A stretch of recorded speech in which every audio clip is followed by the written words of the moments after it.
فبأي آلاء ربكما تكذبان. طلاق کا مسئلہ دیکھ لو, کتنے لوگ طلاقیں دے کے روتے ہوئے آتے ہیں کہ 3 طلاقیں دے دی ہیں, کیا کریں, ہائے ہوئے یہ وہ.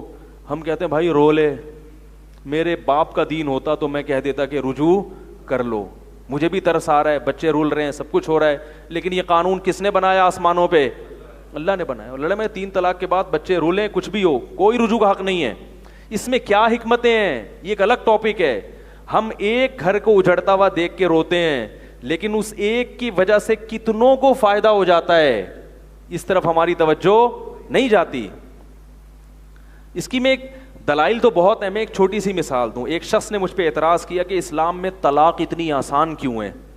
دیکھو انگریزوں میں کتنی مشکل ہے طلاق, عدالت جاؤ, کیس کرو, یہ کرو, وہ کرو, وغیرہ وغیرہ. ہندوؤں میں بڑی مشکل ہے, اور بھی دنیا کے. اسلام میں جتنی آسان ہے نا, اتنی آسان کسی مذہب میں نہیں ہے. اسلام میں صرف 3 لفظ زبان سے نکالے اور ایسا ختم ہوا رشتہ کہ اب دوبارہ نکاح بھی نہیں ہو سکتا. اتنا آسان ورڈنگ پر. اس کے لیے گواہ بھی ضروری نہیں ہے, اکیلے رضائی میں منہ دے کے 3 دفعہ یہ لفظ بول دو نا, پھر بھی ہو جائے گی. کتنا آسان رکھ دیا. تو وہ اعتراض کر رہے تھے کہ یار یہ اتنا مضبوط رشتہ, اتنا گہرا رشتہ, اسلام نے اس کو توڑنے کو اتنا آسان بنا دیا. میں نے کہا اس پہ دلائل کیا ہیں, اس کی حکمتیں کیا ہیں, یہ ایک الگ ٹاپک ہے. گل ویلے دی تے پھل موسم دا. انتہائی مختصر بات میں نے کہا میں کرتا ہوں.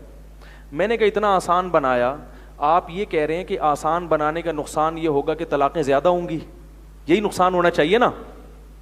بھئی ہندوؤں کو تو طلاق کے لیے عدالت جانا ہے, انگریز کو بھی, پھر وہ تو اس میں درمیان میں ہی کئی دفعہ صلح ہو جاتی ہے. یار کون جائیدادیں دینی پڑ رہی ہیں, یہ کرنا پڑ رہا ہے. اسلام میں نہ جائیداد دینی پڑ رہی ہے, زیادہ زیادہ یہ کہ اکٹھی دی ہیں تو کوڑے لگیں گے, اکٹھی کیوں دی, وقفے وقفے سے دیتے, بس یہ ہے. لیکن دینے کو یعنی آسان بنا دیا. اچھا کام نہیں ہے کہیں دے دیں جا کے. میں ایک مثال دے رہا ہوں کہ الفاظ پر رکھ دیا, اور مذاق کو بھی حقیقت اور حقیقت کو بھی حقیقت. تو میں نے اس سے کہا, میں نے کہا اچھا اس لیے آپ کو ڈر لگ رہا ہے, یعنی پریشان ہو رہے ہو کہ پھر تو بہت زیادہ. میں نے کہا پوری دنیا میں طلاق کا سب سے کم ریشو مسلمانوں میں ہے, اتنی آسان ہونے کے باوجود. سب سے کم ریشو کس کا ہے, کس میں ہے؟ اور یہ غیر مسلم کہتے ہیں کہ سب سے زیادہ کامیاب شادیوں کا ریشو کس میں ہے, حالانکہ طلاق بہت آسان ہے. میں نے کہا اس کے آسان ہونے ہی کی وجہ سے یہ ریشو کم ہے.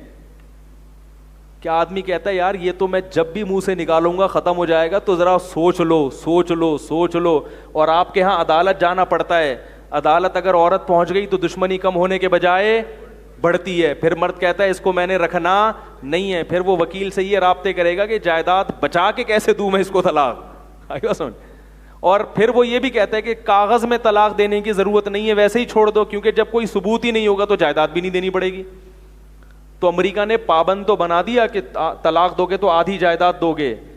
اس پر کیسے امریکہ پابند کر سکتا ہے کہ طلاق دیے بغیر حقوق بھی ادا کرو؟ مرد کہتا ہے اگر مجھے آدھی جائیداد دینی ہے تو میں کاغذ میں نہیں دے رہا, ویسے میں دل سے کیا کرتا ہوں, چھوڑ. اسلام دین فطرت. اسلام اس حقیقت کو جانتا ہے کہ مرد اگر عورت کو نہ رکھنا چاہے تو دنیا میں کسی کا باپ بھی نہیں رکھوا سکتا اس سے. اس لیے اسلام نے کہا کہ اگر نہیں رکھنا چاہتے تو ڈرامے بازی مت کرو. نہیں رکھنا چاہتے نا تو زبان سے بول دو. بات آ رہی ہے سمجھ میں؟ کیونکہ کوئی قانون مرد کو مجبور نہیں کر سکتا بیوی کو رکھنے پر اگر اس کے دل میں محبت نہیں ہے.